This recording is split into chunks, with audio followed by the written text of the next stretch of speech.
l'avocat de la demande, Maître Zoudzevitch, quand vous le souhaitez, vous avez la parole. Monsieur le Président, Monsieur du tribunal, en apercevant le regard inquiet, même si vous essayez peut-être de le dissimuler, chargé de la lourde tâche qui vous est confiée, celle de l'avenir d'un couple, je me rappelle l'importance, la place importante qu'occupent les convictions dans la vie d'une personne. Lutter contre les discriminations pour certains, l'égalité homme-femme pour d'autres, et pour ma cliente, c'est façonner sa vie à l'idée de défendre notre planète. Mais à côté de ces convictions, il y a forcément la volonté de rencontrer une personne qui partage profondément ses idées et de fonder une famille. Elle y arrivera, la cliente, elle y arrivera avec un certain Marshall Essence, avec qui elle va avoir non pas un, pas deux, mais 3 enfants, avec qui il ira jusqu'à se marier en juin 2018, toujours sous le trait de ses convictions, des nappes vertes, des assiettes en carton, le tout recyclable, enfin bref, l'écologie. Malheureusement, bien que M. Essence ait fait paraître un goût prononcé pour l'environnement qui l'entoure, ma cliente va faire la découverte qu'il aura été son pire ennemi durant plusieurs années. Pire ennemi pourquoi? Tout simplement parce qu'il a été directeur juridique d'une société Petrobrut, que vous l'aurez compris au nom, qui n'est pas la plus proche de l'environnement. Et c'est par ce motif, par cette découverte, que ma cliente est amenée à saisir votre tribunal. Alors qui sommes-nous pour juger de l'avenir d'un couple? Qui sommes-nous pour choisir le devenir d'une relation amoureuse, un amour que même nous avons du mal à contrôler? À cet effet, nous avons des règles qui intéressent autant l'intérêt privé que l'intérêt public. Et parmi ces règles, il y en a une que j'affectionne particulièrement. Il n'y a pas de mariage lorsqu'il n'y a point de consentement.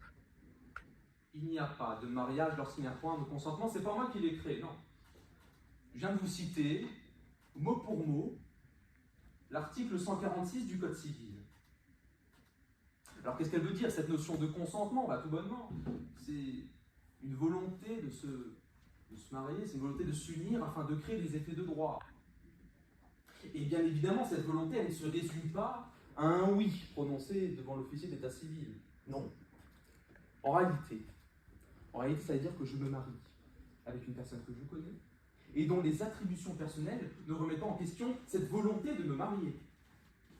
Si tel est le cas, imaginons, si une personne omet des informations sur ses qualités essentielles en vue d'établir un mariage, et que si j'étais au courant de ces qualités, je ne me serais pas marié, alors il s'ensuit l'annulation de ce mariage. C'est encore une fois ce que rappelle l'article 180 du même Code civil. Seulement, il faut que ces qualités-là aient exercé une influence déterminante sur le consentement à se marier. Il me faut donc vous montrer, messieurs du tribunal, que si Inès avait connu le passé professionnel de Marshall, elle ne se serait pas mariée. Alors, à cet effet, est-ce que Inès aurait eu l'intention de mener une vie amoureuse avec Marshall si elle avait su son goût prononcé pour le samplon 95? Je ne pense pas. Est-ce que Inès aurait donné suite à cette relation si elle savait que son mari était alors directeur juridique d'une société responsable de l'avarie d'un pétrolier à l'autre bout de la planète, alors que pendant ce temps, elle marchait pour le climat? Je ne crois pas non plus. La lutte pour l'écologie, c'est la raison de vivre d'Inès. Vous savez, quand elle était petite, elle a grandi dans une famille qui en avait que faire de l'environnement.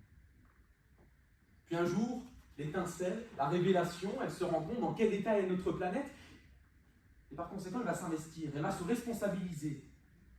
Se responsabiliser jusqu'à quitter son domicile parental à sa majorité. Pour vous dire à quel point ses convictions conditionnent sa vie. Dès lors, le passé professionnel de Marshall est un élément déterminant pour se marier. On ne parle pas d'une profession qui ne va pas à Inès pour des raisons diverses et variées mais futiles. Non, on parle d'une profession qui est aux antipodes de ses valeurs.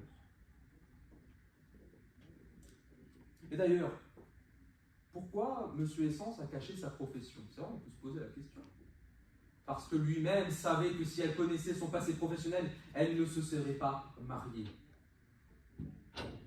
En tout état de cause, le consentement de Inès a été vicié. Elle a donné suite à un mariage auquel elle n'aurait pas consenti si elle connaissait le passé professionnel de Marshall, un passé pas si lointain finalement, et demande en toute logique l'annulation de ce mariage sur le fondement de l'article 180 du Code civil. Et finalement, là, je ne fais que reprendre la jurisprudence. La Cour d'appel de Montpellier, par un arrêt du 11 janvier 2019, a reconnu que l'ancienne profession de l'époux fait partie de ses qualités essentielles, et que l'erreur sur le passé professionnel de l'époux constitue l'une des causes de nullité du mariage. Le TGI de Paris, quant à lui, le 13 février 2001, a admis l'erreur en cas d'ignorance du fait que l'épouse a été prostituée. Alors oui, c'est pas le même contexte, on s'entend bien. Mais le passé professionnel ressort tout de même comme un élément phare du consentement. En conséquence, annuler le mariage en espèces ne serait que la continuité de la jurisprudence. Cependant, on vous dira que Marshall il a changé. On vous dira que désormais il est proche de la nature. On vous dira aussi peut-être qu'il a agi parce qu'il était follement amoureux et que ça aurait porté préjudice à leur amour. Mais il n'en est rien. Et la logique reste la même. Si le consentement est vicié, le mariage est annulé. C'est aussi simple que ça. Rendez-vous compte, mesdames, messieurs du tribunal, que nous parlons d'une situation où l'un a fait croire qu'il était proche de l'environnement, alors que pendant ce temps, il se levait tous les matins pour aller défendre les intérêts d'une société contre qui elle proteste.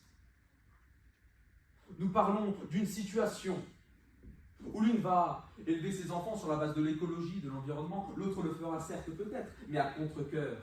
Et pour combien de temps? Et nous parlons d'une situation où l'un a caché ses qualités essentielles pour obtenir le consentement de l'autre. Au vu de tout ce qui précède, vous ne pouvez rester indifférent, car ne pas annuler ce mariage, ce serait renier l'importance d'un consentement éclairé. Sans oublier que cette révélation fut un choc pour ma cliente qui s'est vue trompée pendant plusieurs années et dont le préjudice moral devra être réparé en application de l'article 1240 du Code civil. Sans oublier également que M. Essence a agi de manière volontaire, qu'il est donc de mauvaise foi. Nous sommes donc en face d'un mariage dit putatif. Dès lors, ma cliente qui, elle, est de bonne foi, est en droit de réclamer une prestation compensatoire, oui, en annulation. C'est ce qu'en a conclu la Cour de cassation le 23 octobre 1990. Enfin, pour ce qui est des enfants, car ils ont une place également dans notre jugement, je vous informe également que le juge aux affaires familiales a été saisi en parallèle pour décider du devenir de l'autorité parentale. C'est pourquoi, au vu de tout ce qui a été dit, je demande à votre tribunal d'annuler le mariage entre Inespéré et Marshall Essence et de transcrire cette annulation sur les registres de l'état civil, de condamner M. Essence à la somme de 2 000 € en réparation du préjudice moral subi, de condamner M. Essence au versement d'une prestation compensatoire à hauteur de 2 000 € également, et enfin, car je ne l'oublierai pas, de condamner M. Essence à la somme de 1 500 € au motif de l'article 700 du Code des procédures civiles. Je vous remercie.